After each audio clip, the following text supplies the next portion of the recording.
Cash Color Cannabis, a high level of conversation, live hiphopdaily.tv. I got my man Brandon Butler in the building. Brandon, what's up, man? Yo, what's going on, man? Thanks for having me, man. No doubt. Like I said, you've been highly recommended by my good friend Joe Salome over at Georgia Hemp Company. That's a good sign. That is a good sign. Joe's good people. Joe is good. We used to call Joe White Jesus. Like, you remember when he had his hair long? Yeah, when he had the long hair and everything. Yeah. Yo, Killer Mike would love that. I called him White Jesus because my Jesus has always been black. Because I know it's funny, you got to see Trigger Warning, but yeah. Doug, yeah, Joe is a good people, and even with Trigger Warning, man, let me tell you something. That Creflo Dollar issue. Oh, bro. He was pushing. You saw when Creflo was like, I don't want to give it away for those who haven't seen it, but Creflo was like, you're not gonna get me struck by lightning today. Oh, basically. You know what? And I thought, not to give it away, but I thought Creflo really gave the answer. Like, I love how people want to go over what Christ looks like. I'm like, nobody ever asked what Muhammad looks like because there's no picture. You know what I'm saying? Like, I feel like we weren't supposed to know this image. That's why people always want to put an image on it, which is why I just said my Jesus has always been black. Like, I've seen many a Jesus before, and I never thought to myself, that's what Jesus looked like personally. You know what I'm saying? So it was just crazy. I saw that episode and they was having that conversation because I'm like, that was never me. Like, I go to church every day. I've been baptized. I am a full Christian. I have never thought one day in my life that as I see this. The cowboy said he was clear. What'd you say? Oh, he was clear. Well, see, I've seen White Jesus a few times in my life. I'm not gonna lie, but as I've gotten older, the way that I pay it back is I only take my kids to South DeKalb Mall to every year.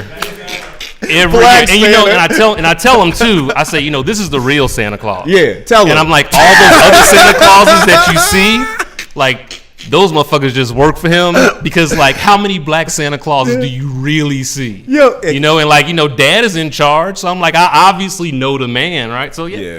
Like, seriously. Downstairs here, please. That's how you work it, man. You just, every year, man. Shout out to Kente Claus, man. Kente Claus. Just don't come in there. You got to time it. Like, I advise, if you haven't been to South DeKalb Mall, I seriously advise that you, like. This is real? Kente Claus is for real? Bro, I'm dead ass serious. Yo, but that's why you are here, because you are Atlanta culture. So I didn't know Kente Claus existed. Now, he's not, like, dressed in Kente cloth or anything silly. He's got on a red suit. No, that's real. Like, that's not silly to me. Like, I would love to see Kente Claus. Like, real. Yeah, he's not, like, in, like, the Kente cloth. He's got on the red suit. I'm just saying, like, when you go see Kente Claus, my advice is to try to not go immediately after lunch. Yeah. Because he's usually late back. Oh, no. You know what I'm saying? No, I'm serious. No, I'm serious. No, I'm serious. The fight almost broke out. I almost saw like 2 5-year-olds start fighting because Kente Claus is coming back late. Why is every time you say Kente Claus, I think of Akeem the Dream from WWF, like the white dude who's dressed like, I keep thinking this in my head, like, was he dressed like Akeem the Dream? Like, let's get to this interview, man, because I can see we gonna be joking all day, man. All right, so I know who you are. I know what Butter ATL is.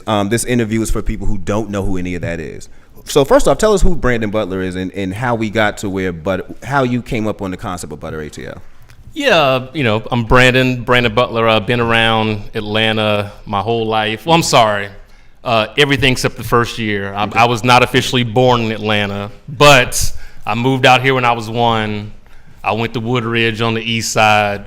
Shout out to Redan, proud Redan graduate, so y'all know what it is. So, yeah, man, Butter is just something, I think for me, one thing I've always wanted to do is own a radio station, believe it or not. Like, I remember growing up, listening to like Jerry Smoking B and all those cats that used to be on the radio in Atlanta and everything. I remember when 97.5 launched, and I always kind of wanted to work in radio, and I never really got the opportunity until later on when I was finally able to start working at 790. And I think, for me, Butter is really kind of the manifestation of like, what a radio station to me would kind of look like even more in this, like in the modern media company age. So, we do everything. We make content about Atlanta. We do everything from podcasting. We make videos. We make content. We're just like super focused in on Atlanta culture. Okay. I think in a city like Atlanta, where there's just so much stuff going on, you know what I'm saying? Like, we do a really bad job of telling our own story. Yeah. And so it's just dope to have an opportunity for myself and like other people that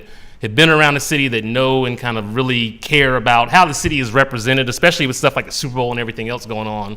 Like, just having people that really authentically care about the city, able to just make cool shit about the city as much as possible. That's really our goal. Dope, man. Well, that's you're moving strong on your goal right now. I really do like what you're coming up with Butter. Speak to us about growing up in Atlanta. Like, what are you most proud about when it comes to being from here? Oh man, just the transition, man. I mean, like I said, man, growing up on the East Side, even back in the early '80s. Was this before East Side was like popular? Because I think Gucci Mane made the East Side popular. Oh yeah, it was way before East Side was popular like that, man. It was way before it wasn't nothing out there. This is like, this is back Stone Mountain, like. Rita Ann was still mostly white back in the day. Is Stone Mountain still considered Atlanta? Like, I've heard that argument like over and over and over again in my life. Is Stone Mountain like a separate entity? Man, let me tell you something, man. It's all Atlanta. Yeah. Like, I don't care what anybody says, man. I get there's Fulton County, there's like Atlanta proper. But let me tell you something. If I go out of town, I represent Atlanta. I've always done it. I always will do it. That's what's up. And like, I don't look at the fact it's like, what I'm saying, I did not live specifically in a 404 like zip code growing up. Bruh. It means, because honestly, man, I remember before there was even zip codes in the city. Like, I remember when you can call anybody when there wasn't even zip codes out here. You know what I'm saying? Like, that's going back. Yeah, man. I grew up, man. I'm telling you, man. I grew up going to the Nike Pavilion. You know what I'm saying? You don't know nothing about that. I grew up going to the Atrium. No, I don't. MBK. I know about this. My sister went to Morris Brown, so I do know about some of this. I've been adjacent, I guess. Bro, when I went to Morehouse, bro, Morris Brown was still open. And they used to be out there. They used to be out there wilding at the towers, bro. We would go down there to the towers and have the best time ever before they tore that stuff down. Like I said, man, that's old school ATL. So. Again, man, I've been around and I've seen this city just mature. And I think, me personally having, like I said, grown up from the East Side to, going to school, to going to Georgia Tech and getting my MBA and just learning how the game is played at multiple levels. Yeah. I think, I'm just in a good position to help the city and people in the city, like I said, tell their story. Like, I'm just trying to help people, be authentic and put them on a platform as much as possible. So you are Atlanta. Like, my man, you did the whole Atlanta stint. You know what I'm saying? like my man, Morehouse, Georgia Tech, it's still Atlanta. We did this shit, man. That's what's up. That's what's up, man. So Atlanta culture is something that, like I say, I've been adjacent to it for a while. My sister's a Morris Brown graduate. I've been knowing about Atlanta since Freaknik days. Like, I still got the T-shirt. Yeah. You know what I'm saying? So I know that Atlanta culture is one that's very vibrant. It's very colorful. It's out there. It's almost like something that, again, it's almost like the best way to, I don't know, it's almost a movie. You know what I'm saying? Like, how could you describe Atlanta culture for somebody who I guess hasn't been there? Like, how the best way would you describe it? Man, the best way I can describe Atlanta culture is I tell everybody the same thing. I travel quite a bit, so if you've been blessed enough to kind of go different places and be in a lot of airports, as I call it, right? And let me tell you something. Atlanta is the only city when you get off the airplane, you see black faces everywhere. Okay. Period. Yeah. I mean, again, you see people in all different roles and walks. You see people that are traveling as business people. You see people that are working. Yeah. You see people that are, it's all types with everybody else. And so, you can go to LA, you can go to New York, and you see all types of people when you get off the plane. But I'm telling you, Atlanta is one of the only real place that I can think of, at least in the United States. Then when you get off the plane, you typically see predominantly black people, and I think that's a great thing because it's very representative of the city. It is. And so Atlanta culture is just, it's diverse as that. It's just like that unique because there's so many things that have been, driven and incubated in the city. You just think about how it's evolved over the years since the Civil War and everything else has kind of happened through Jim Crow and civil rights, right? Even to now, Atlanta just is its own unique place. Like, I really tell people, if you really think about other cities in the United States, right? Like, think about the New Yorks, the LAs, the Chicagos, even the Bostons. Yeah. Like, those cities, even during the Civil War, they weren't destroyed, right? So they were able to, continue to kind of grow, right? After Atlanta was destroyed and after the Civil War, because there was slavery down here and because of Jim Crow, there was an intention to kind of hold a lot of the people back down here for a long time, up through civil rights and segregation, right? So, like, again, like, all this is happening and Atlanta is kind of being held back, but still being unique. All these other cities, the New Yorks, the LA, Chicago, and Bostons, are like defining their own culture. Yeah. Right? And I think Atlanta, as much as we talk about Atlanta culture, I think Atlanta's culture honestly totally hasn't been defined yet, because the great thing about us is that everybody kind of got a head start on us. And like now we're doing what we want to do and our shit is hot. Like we drive everything, we drive all the music, like all the stuff comes from here, but you still can't say Atlanta is one thing.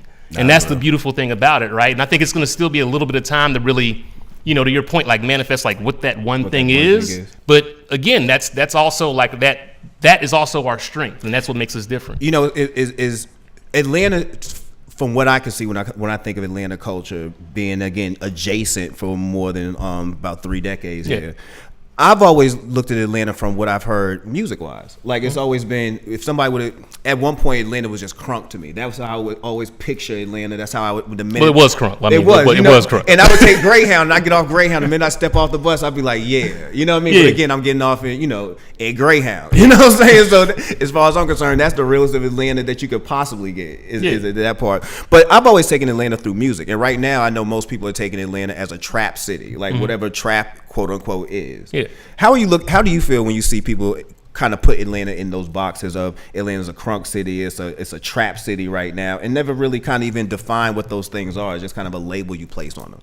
I mean, I'm cool with it because I get that people need to put things in boxes to understand them, right? And so again, if that's the box that we have to be put in to be understood, cool. I think what again is great about a city like Atlanta is we got a lot of hustlers and entrepreneurs here, and so if you put us in that box, that doesn't mean I'm gonna stay there, right? That just means, again, like, it's all, man, let me tell you something, man. It's just about getting your foot in the door. And I think one thing that everybody has to be a lot more open about at the end of the day, I mean, as long as you ain't just doing nothing too fucking crazy, like, it's really just about getting your foot in the door. Like I would always tell my interns, right? Looks get you in the door, talent gets you hired, but like once you get in, it's all about stage presence. Like, what the fuck do you do when the lights are on? And that's what separates the winners from the losers, right? And so again, I think that's what we're doing, right? Like, we're on stage now and we're showing up. Yeah. And because we're showing up, we're getting more opportunities to kind of do it, right? Yeah. So that's what's up, man. Well, I'm loving what I'm seeing as far as the growth of Atlanta, because again, I've watched a lot happen, and I am watching what I feel like was a dream to me when I used to come to Atlanta. Like, I remember one of my best memories was going to see I Got the Hook Up with my sister in Decatur. You know what I mean? And like you say, I'm walking out the theater, and being from Boston, like, our culture is racism. You know what I'm saying? Like, we do it very well. Like, we just understand it very well. I have never in my whole entire life walked out of a theater and saw that many black people in my life. So I feel you on that, man. It was just so it was dope to kind of just see at that moment, man. And I always loved that about Atlanta. Yeah, man. I mean, it's funny, man. I remember going to see The Color Purple at Greenbrier Mall, but then I also remember going to see Idlewild by Outkast out by Fox Hills Mall in LA, right? When that came out. I remember when it came out, and so it was even interesting. Even though, Idlewild was an interesting take on Outkast, right? It was interesting seeing like the way people were perceiving it on the West Coast at that time. You know what I'm saying? Again, like, to your point, like, people have certain interpretations of Atlanta, and that's what I think was even so dope about Idlewild. If you really sit down and check it out, is it really, again, we kicked the door in with Southern Playalistic. You know what I'm saying? Then we came back with ATL. Boy, you know what I mean? Like, and then that gave us the ability to do Idlewild. That gave Andre the ability to play My Favorite Things on. You know what I'm saying? Like, wasn't nobody, and he's had that skill. Like, you know what I mean? Like, that's what, again, what's so dope about Atlanta is once we get our foot in the door, we hold that bad boy open and we make it happen. So it's crazy you said about perception, because I remember I had Southern Playalistic when I was in high school. I remember playing that for a friend of mine. And because he had asked me what I was listening to, I was walking down the street. I was like, yo, here, I'm listening to this Outkast. And I remember him getting mad at me. Like, yo, you always trying to be different. Why you listen to this garbage? You know what I'm saying? We started listening. First, it was some Genies. And there was some... Yeah. Like, why you listen to this garbage? You always try to be different. I'm like, nah, this is dope. You got to trust me. He said, nah, everything that's coming out of there was trash. And you would lump up almost everything you hear from the South and almost call it some Atlanta shit. You'd always, everything had to be something from Atlanta. Like 3 6 Mafia, all that was whack. And it all represented what you thought was whack Atlanta. Atlanta. Well, 3-6 Mafia was Memphis. Yeah, it was Tennessee. clear. But now we still claim 3-6. You know, I had to correct They started to people. do Mystic Styles, and that's back when they had the beef with Player Fly and Tom Ski Mask. Now 3-6 though, we still got love from Memphis. Bro, we could do hip hop. Have you done hip hop trivia yet? Has he done hip hop trivia yet? See, my Okay. thing is though, Okay. I'm really big on like any kind of dirty South, like 90s, 2000s. Like I love all that shit. Like any Outkast, Dungeon Family, No Limit. Like there might be a video of me shutting down a Master P concert floating around because I was so lit doing Swamp Nigga. Because he was like, what song do y'all want me to do? And I was like, Swamp Nigga, because I mean, it's Master P. So if you're going to do a song, do that. And he only could remember half the words. I bet. And I knew all the words. And he was like, wait, whoa. Like, bruh, this is the crunkest nigga in Atlanta. So like that's, so there, you know. Oh, bro, you bringing me back memories, man. Like I remember first time I heard Pastor Troy down here. You know, hanging with I drove down here to kick with my peoples in Morehouse, and I remember being parked in it's now a trap. I learned later. Parked outside somebody trap. Just sitting in there. Next thing you know, you heard Ain't No Play in GA come on. That was the hardest record I've heard at that moment. It shook me. Bruh. That's how Atlanta felt to me. Like it felt like no play in GA. It felt like that. Bro, I remember I was going to the atrium one night with my homeboy. Man, we in high old, school. bro. We old, bro. And like we dusted. See, back in the back in the day, stuff that don't even exist no more. Back in the day, like when Pastor Troy and that stuff would come on, we would do this thing, for those that don't know, called like bouncing out or riding out. Where you're literally basically just like either hanging out the car, just bouncing, just having a good time. Pastor Troy come on, we getting crazy. So me, I'm like hanging out, bouncing out down the road. I remember we were going down South Harrison. Shit's scary. And I hit my glasses, and I can't see shit without my glasses. So I hit my glasses, and they flew off, and I assumed that they flew into the street. Now, we listen to Pastor Troy. What do you think I do? Do you think I said, A, stop the car, I lost my glasses, or B, man, keep that shit going. Keep that shit going, dog. We go to the club. So we go to the atrium that night, and about 1,000 fights break out, and I'm literally blind. And one of my best friends, he grabbed me 4 or 5 times and pulled me out the way from, almost getting hit. Now, the even funnier part of that story, just to kind of close it out, is I had to go home. My dad yelled at me. I had to get new glasses. Like 2 days later, my boy calls me back and is like, "Yo, I found my glasses I found your glasses in my car, man." Like he had see, back in the day, we used to have 12s in the car, and he had laid down the 2 back seats in his car, so my glasses had flown out and somehow came back through the back and went in the trunk. Bro, bringing out he bringing back a whole era right now. So, man. So now we ain't got no back seats, just speakers. Well, I used to install speakers and stuff in high school too. If you needed like 10s, 12s, amps, car stereos, all that kind of stuff, I used to help people out with that. So you from that LA? I was about to say a name real quick because I remember I was gonna say, were you from the Atlanta when Rudy Huxtable was here? I remember I was at Morehouse. I didn't finish at Morehouse. I transferred to Georgia Southern. So first of all, everybody knows the real GSU is in Statesboro. I just want to say that. Whoa. But claim that, baby. I was at Morehouse. I think she was like a junior or senior, and she didn't like being called Rudy. Nah, dog. Nah. I was there one night when she threw up in the club. I was there in Warehouse that night. Not the warehouse. Yes, I was. I was in Warehouse that night when Rudy Huxtable earled all over the floor. Facto. Man, I really would love to see. Like I was actually thinking about the Warehouse the other day, like it was off of Marietta Street. Bro, right? you need to throw that as a movie. I really wish I could see that building in the daytime right now. Like I wish I remembered what the Nike Pavilion and like what the Warehouse just looked like. If I could bring outside. anybody back to my college era of being able to drive down to Atlanta, it was just another thing. Like I say, it felt like Ain't No Play in GA. Like it just felt different. Like Ludacris was on the air. Like I remember hearing Chris Lover, and then later this boy has a whole record. You know what I mean? Like it was just a different place, man. But thankfully, Butter ATL is here to craft and curate a new level and a new culture of Atlanta, man. Trying to, man. All right, so man. Speak to us about the platform, man, and how has it been trying to become Atlanta's culture channel?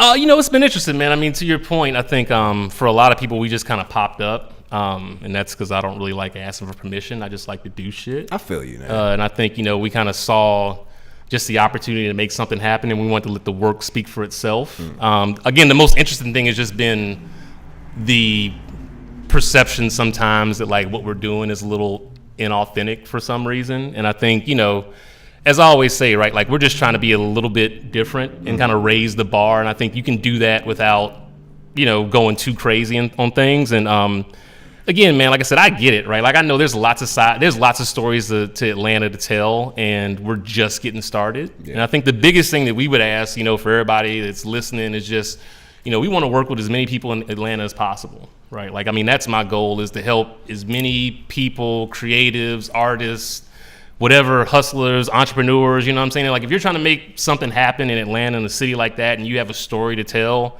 in some way, shape, or form, I would hope that at some point, Butter can help be a platform and one of them places that people come through to tell their stories, right? Because again, when you think about the way that a lot of people consume content, I think the secret weapon for Butter, and especially for me, is my background is actually in technology, right? So like my degree is in computer science and information technology, right? Like, so all this creative stuff I learned down the road. So I know how apps work. I know how technology works, right? So like at the end of the day, I think, we look at Butter as like a platform that can really help people get exposure and just, show the country, the rest of the world, that Atlanta is here making dope stuff. That's what's up, man. And when you look at it, where does Butter fit in when we do have channels like Thea and we do have Choose ATL? Like, where does Butter fit in when it comes to that? Yo, first of all, shout out to Thea. Shout out to Choose ATL. Yeah. I actually know those folks, Simeon and Kate and all them. It's funny, right? Like, we've actually had a couple of conversations about that same thing, right? Like, where does Butter actually fit in? I think, there's a couple of different ways you can look at it. Choose and Thea are, so Choose specifically is using a platform like Thea to help kind of show what's possible in Atlanta through different creators. And I think Butter is doing the same thing in a different way. You know what I mean? So my goal, and like we've kind of talked about, is my hope is that we can continue to find ways to like work with Choose. So this in similar ways that they elevate what Thea does around the more filmmaker like community and more like, video kind of community, that we can also do for like the culture and more of the influencer side of the community. Yeah. Because again, like holistically, that's the story of Atlanta. Like Atlanta's not just one side of the belt line. You know what I mean? It's the west side and the east, it's the east side and the west side, and the south side. Like it's all these pieces, and I think Butter can help tell a lot of those stories. Okay, and that's good. Because last year there was a big debate in Atlanta about Atlanta media. And I'll salute Isaac Hayes III for bringing the conversation. Yeah, shout out to Isaac, man. We've talked about this. Absolutely. To bring that conversation to light, because we had the debate plenty of times on Live Hip Hop Daily. Yeah. So we had the conversation about Atlanta media and why we're not seeing more Atlanta-based media to cover Atlanta culture. Mm-hmm. What is your take on that? In what do you feel like? Do you feel like, I'll give you my take. My take is we, clearly have our own outlets. Yeah. It's about what you choose to support. You know what I'm saying? Yeah. That's my personal take. What is your take on that? Like, do you feel like do you feel like there's a lack of media, or is there a lack of actual support for media in this city? I think, so there's a couple different things, right? Like, again, media company, like again, if we're talking about media in the context of, what I know Isaac was kind of talking about as it relates to like Dash and TMZ, like I get that, and I think I think that opportunity doesn't exist in Atlanta. And so this is what I would say, right, is I think the Soulja Boy example that happened this last week would never have happened in Atlanta. And that's the difference, is that we don't have media in the city right now that would have had that same interview with Soulja Boy. Now, I don't think radio interviews specifically should be about trapping folks or setting people up. That part. But if you are bringing them, now again, like on the flip side, right? Like think about how that conversation went, and like the conversation with him. And I think it was who was that who walked out? Was that not Kodak? Which one? You talking about Adam 22 dude? Because I know No, it was like recently on the Breakfast Club. Who was one of the cats who walked out like after he asked a couple questions? Oh shit, I don't know. I don't know. Never watched. Yeah, Florida. Yeah, I don't know. Kodak, right? So again, like, Ebro and them. Sorry, yeah. So okay. Ebro and them. So again, like, if you look at like those two conversations, right? Like in one situation, Ebro asked the question, might have, but whatever happened, and like he got up and left. Like in that other conversation, like not only did they asked those questions and they kind of not like set him up, but they just asked. They even had fun with it, like it was a thing, right? And that's what radio is. It's entertainment like that. So I think there's a difference between like shock radio, shock journalism, jumping out. I don't think Atlanta necessarily is a city where we're going to necessarily see like a TMZ style culture where people are like jumping out with cameras asking questions. You get shot. Because you get shot out there. yo, like straight fast, up. Bro, and one thing about Atlanta too, and just people in general, is that we all deal with each other with a certain level of respect. Yes. Right now, I think what's important is that we have to understand that you can be both respectful and honest. And I think a lot of people have a hard time separating that. And I think that is the difference between, that's the one thing that's like holding us back. It's like we need somebody with that level of platform. I think the other thing too is, when the people who get those platforms, those bigger artists get it, like again, any opportunity they can give us to kind of open the door and let the smaller media kind of get in to tell those stories would always be great. Well, let me tell you, because I'm just going to transition into my next question. I feel like one thing that we are ahead of the curve in Atlanta is really not being supported, and that's cannabis. We have cannabis media out the ass at this moment. You know what I'm saying? Be completely honest with you. Between me and the Smoking and Jokins and the Blunt one I've just found out about, and Blunt Talk podcast, and we got my man Devin over on got with the F. Yo, we have this, and I watch people bypass that like it's like still some kind of fad. Yet you're watching a whole industry be created across this country, so it's not too much of a fad. So imagine we're watching a media grow in a city where it's not legal, a state where it's not legal, and it's not even looked upon as something as cool to do as it is in LA's or Denver's or anything like that, and we are flourishing. You know what I'm saying? And I feel like that's a part of this culture that needs to be fully recognized. And it's going to come at least as we see more laws get passed. But I really feel like that's a part of this culture that needs to be recognized. And I was going to ask you about that as far as your view of Atlanta culture. Where does cannabis culture fit in when it comes to Atlanta culture? Because one of my first trips down here, I remember thinking Atlanta was almost black Amsterdam. Like, I ain't never seen so many people walk around smoking blunts in my life. Just blunt guts everywhere. Yeah, like I was sitting out, legit, I'll give you a story. I'm over off Ponce, back where McDonald's used to be. And, McDonald's still over there, but they renovated. Where McDonald's was, but right next door was Derek J's studio, I think his name. It was hairstylist. Oh, yeah. He was shooting a video. I was working with Dr. Teeth at the time, so he was shooting a video for Diamond's Lot of Money. And Gucci's in the video. Gucci Man is sitting outside of this studio with a whole blunt, smoking on the corner. And I'm sitting there thinking, is this shit legal down here still? Like, am I tripping? Everybody looking at me like, nah. Then Rocco come by, driving, blunt out the window, just chilling. And then somebody walk out McDonald's already just lighting up. And I'm looking like, yo, is it legal out here? Y'all just this cool with weed? And where does cannabis culture fit into Atlanta's culture overall? I mean, look, man, there's two sides of what I'll say cannabis culture is in Atlanta. So first of all, and I'll also say too, like Butter talks about all sides. So that's a story that we love to find ways to tell about Atlanta because it happens and exists and it is what it is. Like we're not here to, we're here to talk about everything, right? But I'd say there's kind of like two sides of Atlanta, right? Like there's the, so one time I was in Las Vegas with some friends and one of my buddies was trying to smoke in the club and the bouncer came up to us and he's like, y'all niggas must be from Atlanta. And I was like, what? He was like, why? He was like, because y'all are the only motherfuckers that come in the club out here and try to smoke. Because it's Atlanta culture. So it was very interesting. Like, again, that's a very interesting thing. And I was like, damn, like Atlanta niggas do go. So there's that one side, right? On the other side of it, you got to remember, man, like we just got alcohol sales on Sundays not that long ago still. Damn. And this is still the Bible Belt. True, you know what I mean? True. And so, it's going to just take a little bit more work. I think things are happening very quickly. Yeah. And I think, as people in leadership positions change, like I get it again. I know how the system works, right? And like there are certain people that just ain't going to do nothing different. And then there's other opportunities, like as those people go out of office and things start to change, you're starting to see that kind of stuff. So I think over the next couple of years, you're going to see a lot more progressive change in general. Yeah. And then the other thing too is, again, if you just want to be like totally candid, like Atlanta's a black city again.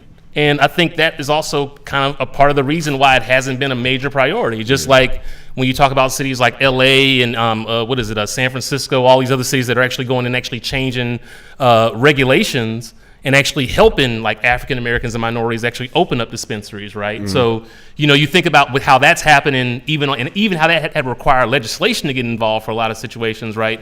In those communities, I mean, out here it's just going to be amplified because when it opens up out here, folks is going to do it big.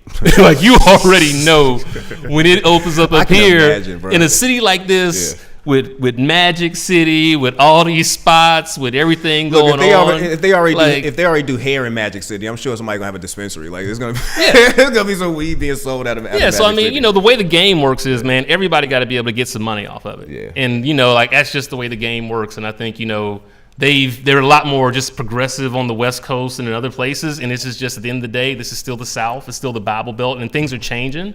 But, as things change, that'll open up more and more. Look, but we do have the media to cover it when it does happen more and more. And hopefully we get Butter ATL involved as far as with that content drive. And I'm going to send some creators your way, man. I want to definitely help you as far as telling that part of Atlanta's story, because I feel like as we move on and as these laws get passed, one thing that should never, ever be forgotten is when you start looking at media and you start looking at changes in media you are actively seeing right now from some of these major outlets, that came from people looking down here. Yeah, totally. Big old fact. Yeah, and Big old fact. And I would just say too, like, for everybody listening, I wouldn't like. Yes, there's one thing I can tell you is there's lots of money to be made in the ecosystem. I think the ecosystem of the cannabis industry is a huge opportunity, and what I mean by that is you shouldn't just look at it from the standpoint of I want to own a dispensary. True. I think the example I always give people is if you think about the California gold rush, like. A couple of people made money digging for gold, but a lot of people made money selling picks and shovels. Hell yeah, man. You know what I mean? And so I kind of look at it in a very similar manner. While things are moving, while things are kind of getting figured out, it's almost like the internet in a lot of ways, right? Like there's a lot of opportunity in this ecosystem that, to be totally honest, like you could even do here from Atlanta and not actually touch anything. You know what I mean? So welcome to Cash Color Cannabis. It's a higher level of conversation. it's just something I would definitely push people to think about. I mean, creatives, you think about these dispensaries, like they're going to need marketing. You think about they're going to need videos. They're going to need technology. They're going to need POS. Like there's all kinds of stuff. They're going to need special lights. Like there's going to be a need for a Steve Stout because somebody's going to have to know how to market towards an urban demographic. I'm going to tell you that early. There's going to be a Steve Stout need. All right, bro, man. Before we get out of here, let us know. I guess if people want to know, well, before we get out of here, what's the future of Butter ATL? And if people wanted to see if they can contribute or wanted to get involved with Butter ATL, how could they? Yeah, man. The best way is just shoot us an email. It's very simple. hello@butteratl.com. DMs are cool, but we get a ton of DMs, and it just is hard to manage sometimes. So we'll get back to you as quickly as possible. But hello@butteratl.com. As far as like what's coming, man, I would just say more and better.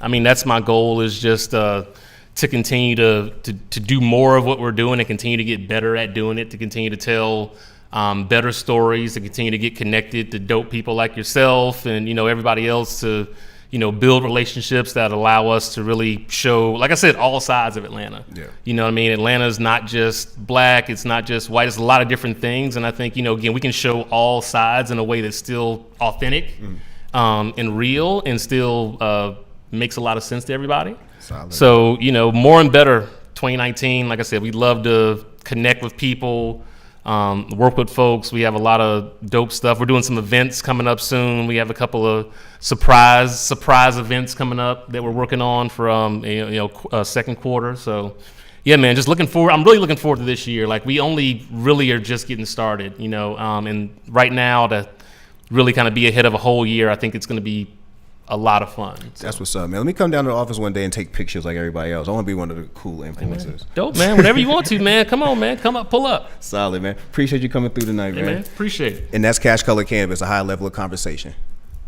All right, we're going to get these pictures in.